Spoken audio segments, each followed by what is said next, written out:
اب یہ آخری رکوع آ گیا سورہ مبارکہ کا، اس میں یہ مضمون ایک اور تیکھے انداز میں آ رہا ہے کہ دنیا کی زندگی میں جب انسان گم ہو جاتا ہے تو در حقیقت یہی سب سے بڑی گمراہی ہے اور یہی سب سے بڑا کفر ہے اور یہی سب سے بڑا دجل ہے کہ دنیا نے آپ کو آخرت سے غافل کر دیا، دنیا نے آپ کو اللہ سے غافل کر دیا۔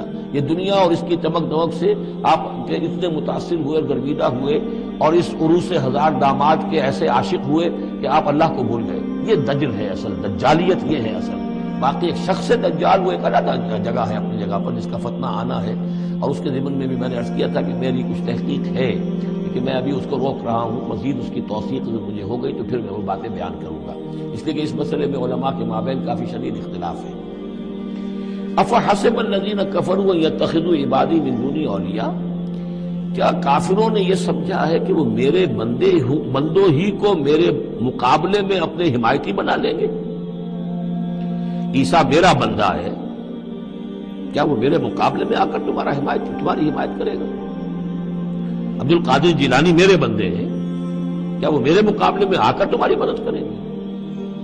کیا تم نے سمجھا میرے بندوں کو وہ میرے مقابلے میں من دونی اپنا حمایتی بنا لیں گے؟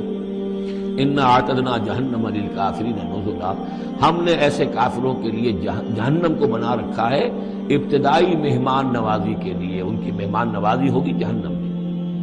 قل هل ننبئکم بالاخسرین اعمالا، یہ ہے اس سورت کا عمود جو میں نے کہا تھا کہ پہلے رکوع کے اندر انا جعلنا ما علی الارض زینۃ لها لنبلوہم ایہم احسن عملا، یہ سمجھیے کہ ایک کھوٹا تو وہاں گڑا ہوا ہے، دوسرا کھوٹا یہ ہے قل هل ننبئکم بالاخسرین اعمالا، کہیے ان سے کیا ہم تمہیں بتائیں اپنے عمل، اپنی محنت، اپنی جد و جہد، بھاگ دوڑ، اپنی سعی جو ہے اس کے اعتبار سے سب سے زیادہ گھاٹے میں کون ہے؟ محنت تو ہر ایک کر رہا ہے، جیسے کہ حضور نے فرمایا کلو نفس یغدو فبائع نفسہ، ہر انسان صبح ہوتی ہے تو اس کے بعد سے اپنے آپ کو بیچنا شروع کر دیتا ہے، اپنا وقت بیچ رہا ہے، اپنی صلاحیت بیچ رہا ہے، اپنی انرجی بیچ رہا ہے، اپنی اور ذہانت بیچ رہا ہے، شام تک بیچتا رہتا ہے اپنے آپ کو، کچھ کما کر لاتا ہے، بیچ کر اپنے آپ کو کچھ لے کر آتا ہے۔ تو یہ انسان جو ہے اس درجے اپنے آپ کو دنیا کے لیے انہوں نے بیچ دیا ہے اور ہم اتن اسی کے لیے گم ہو گئے ہیں، لیکن اس بیچنے میں انہیں نفع کچھ نہیں ہے، نقصان ہی نقصان ہے۔ سب سے زیادہ خسارے میں کون ہے؟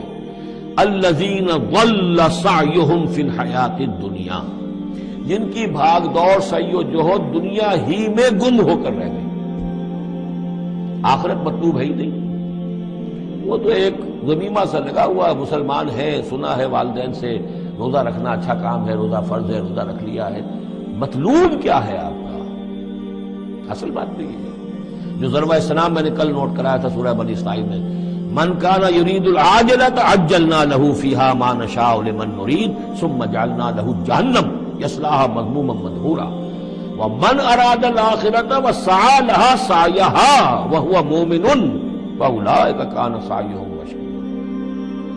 طالب دنیا ہو یا طالب آخرت ہو، طے یہ کرو، طالب دنیا طالب آخرت کے لیے بھی اللہ تعالیٰ کلن نمد ہؤلاء وہؤلاء من عطاء ربک، دنیا میں اسے ہمیں رکھنا ہے، کھانے پینے کا بندوبست کرے گا، یرزق من حیث لا یحتسب، یہاں سے دے گا جہاں سے تمہیں گمان تک نہیں ہوگا، لیکن تم پہلے طے کرو تم طالب دنیا ہو یا طالب آخرت ہو۔ اور سب سے زیادہ گھاٹے میں وہ ہے من قل هل ننبئکم بالاخسرین اعمالا الذین ضل سعیہم فی الحیات الدنیا وہم یحسبون انہم یحسنون صنعا، اور وہ سمجھ رہے ہیں کہ اب تو بڑے کامیاب ہیں، میری ایک فیکٹری تھی اب میرے 3 مل لگ چکے ہیں، میں نے فلاں یہ تھا میں نے اب اتنی جائیداد بنا لی ہے، میرے اتنے ایسٹس تھے، اور سال بسال گنتی کر کے ہم تو کامیاب ہو رہے ہیں۔ وہ سمجھتے ہیں کہ ہم کامیاب ہیں، ہماری محنتیں برابر ہو رہی ہیں، ہماری یہ دن رات کی کوشش جو ہے وہ نتیجہ خیز ہو رہی ہے۔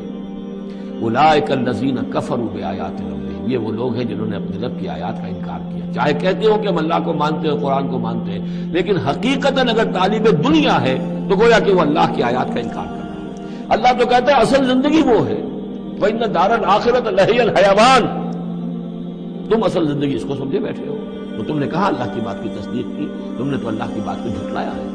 اولئک الذین کفروا بآیات ربہم ولقائہ فحبطت اعمالہم، یہ جو جھوٹی پھوٹی کوئی نیکیاں کرتے ہو اپنے دل کی تسلی کے لیے، جھوٹے تسلی دینے کے لیے، کوئی مسلی کھلا دیے، کوئی غریبوں کا کام ہو گیا، کوئی کسی کے لیے، یہ نیکیاں ہمارے ہاں قطعاً کی کوئی حیثیت نہیں. ان کے سارے اعمال اس قسم کی نیکیاں حبط ہو جائیں گی. فلا نقیم لہم یوم القیامت وزنا، تو اس دن ہم ان کے لیے قیامت کے دن جو ہے کوئی ان کا وزن قرار نہیں دیں گے، یا ان کے اعمال کو تولیں گے ہی نہیں. اعمال تو ان کے تلیں گے جن میں ایمان ہو، جن میں ایمان ہی نہیں ان کا اعمال کیا تلنا ہے. فلا نقیم لہم یوم القیامت وزنا. اب یہ ہے دو مقامات جو میں نے کہا ہے کہ ایک کھوٹا وہاں، ایک کھوٹا یہاں.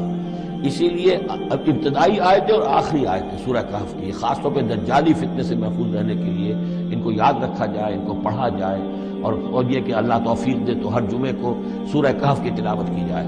درمیان میں پھر میں نے بتایا تھا زینت کا لفظ آیا، ترید زینت الحیات الدنیا، کچھ اور آگے چل کر المال والبنون زینت الحیات الدنیا. تو یہ زینت دنیا اور زیبائش اور آرائش، اور یہ تمہیں اپنے اندر گم کر لیتی ہے، تمہیں نہ خدا کی ہوش ہے نہ آخرت کی ہوش ہے. ذالک جزاؤہم جہنم، یہ وہ لوگ ہیں کہ جن کا بدلہ جہنم ہے، بما کفروا، بسبب اس کے کہ انہوں نے کفر کیا، واتخذوا آیاتی ورسلی ہزوا، اور انہوں نے میری آیات اور میرے رسولوں کو ٹھٹھا سمجھ لیا. رسول آ کر یہ کہہ رہے ہیں کہ اصل زندگی وہ ہے، یہ سمجھتے نہیں یہ ہے. مان لیا ہوگی آخرت، چلو دیکھا جائے گا، کچھ نہ کچھ تو ہے نا، کچھ نیکیاں بھی ہم نے کر رکھی ہیں اور کچھ بہرحال ہمارے بچانے والے بھی ہیں. ہم سب بھی جو ہیں آخر حضور نے شفاعت ہماری کر ہی دینی ہے. جیسے یہودی کہتے تھے کہ ہم تو یہودی ہیں، تو ہم تو اللہ کے بیٹوں کے مانند ہیں، چہیتے ہیں، لاڈلے ہیں. اب وہ آخری حصہ ان الذین آمنوا، جب ان کفار کی کیفیت یہ ہے، اور کفار سے مراد یہاں پر وہ منکر نہیں ہے، وہ کفار ہیں جو حقیقت کے اعتبار سے طالب دنیا بن گیا، چاہے اس نے لیبل اسلام کا لگا رکھا ہو، مسلمانوں کا وہ بہت بڑا لیڈر ہو، قائد ہو، کچھ بھی ہو، جو طالب دنیا ہے فی الواقع وہ ہے در حقیقت کی جو اصل کافر ہے. اس کو کہ ایک بزرگ کا قول جو ہے بہت عرصے بعد مجھے یاد آیا ہے کہ جو دم غافل سو دم کافر. اسی طرح جو شخص طالب دنیا ہے حقیقت میں وہ کافر ہے. قانوناً وہ مسلمان ہوگا، مسلمان ہو، مسلمانوں کا لیڈر ہو، وہ پیر ہو، وہ کوئی بڑا عالم ہو، کچھ بھی ہو، لیکن طالب دنیا، اصل طالب دنیا کا ہے یا آخرت کا، یہ طے کرنے والی بات ہے. ان الذین آمنوا وعملوا الصالحات کانت لہم جنات الفردوس نزلا. اس کے برعکس وہ لوگ جو ایمان لائے اور جنہوں نے نیک عمل کیے، ایمان کے سارے تقاضوں کو بھرپور طور پہ ادا کیا، یہ وہ لوگ ہوں گے جن کے لیے ٹھنڈی چھاؤں والے باغات ہوں گے. ان کے وہاں پر مہمان نوازی نزل ہوگی، نزل ابتدائی. بڑی اونچی جو ہے اس کائنات کے اندر گیلیکسیز ہیں، کہاں کہاں پہ جنتیں ملیں گی. ظاہر جنت کو اس کا آپ تصور بھی نہیں کر سکتے. اس میں تو یہاں تک آتا ہے کہ ایک اوپر کے درجے والے کو نیچے درجے والا جنتی ایسے دیکھے گا جیسے تم زمین پر بیٹھ کے ستاروں کو دیکھتے ہو. یہ پوری کائنات آخر کس لیے بنائی ہوئی اللہ نے؟ کتنے اور سیارے ہیں اور کتنی اور جگہیں ہوں گی، کہاں کہاں اللہ تعالیٰ جو ہے جنتیں دے گا، لیکن پہلی نزول جو ہے یہی ہونا ہے، اسی زمین پر. قصہ زمین برسر زمین. خالدین فیہا، اس میں وہ ہمیشہ ہمیشہ رہیں گے. لا یبغون عنہا حولا، اور ان کے لیے اور پھر وہ نہیں چاہیں گے کہ اس سے ان کو کہیں اور بھیج دیا جائے. یعنی یہ کہ جنت ایسی جگہ نہیں ہے جہاں جی اکتا جائے. آپ دنیا میں تو اچھی سے اچھی جگہ کا تصور کریں، مستقل رہنا پڑے گا طبیعت اکتا جائے گی. کشمیر میں جو رہتے ہیں ان سے پوچھئے کہ کیا وہاں خوبصورتی انہیں تو نظر نہیں آتی. سوئٹزرلینڈ والوں سے پوچھئے کہ یہاں کی بہت خوبصورتی ہے، انہیں تو کہیں نظر نہیں آتی. ان کے لیے تو مصیبت ہی مصیبت ہے، ہر وقت برف کے طوفان ہیں اور یہ ہے اور وہ ہے.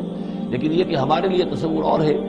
بدترین جگہ بھی دنیا کے اندر جو ہے وہ ایسی ہے کہ جہاں تھوڑی دیر کے لیے آدمی جائے گا تو وہاں اسے کچھ چینج کی وجہ سے کچھ ریکریشن ہو جائے گی، لیکن زیادہ دیر ٹھہرنا پڑے گا تو مصیبت ہو جائے گی. اب بہترین جگہ بھی وہ ہے کہ جہاں مستقل رہنا پڑا تو پھر یہ کہ وہ اس کے لیے بور ہو جائے گا.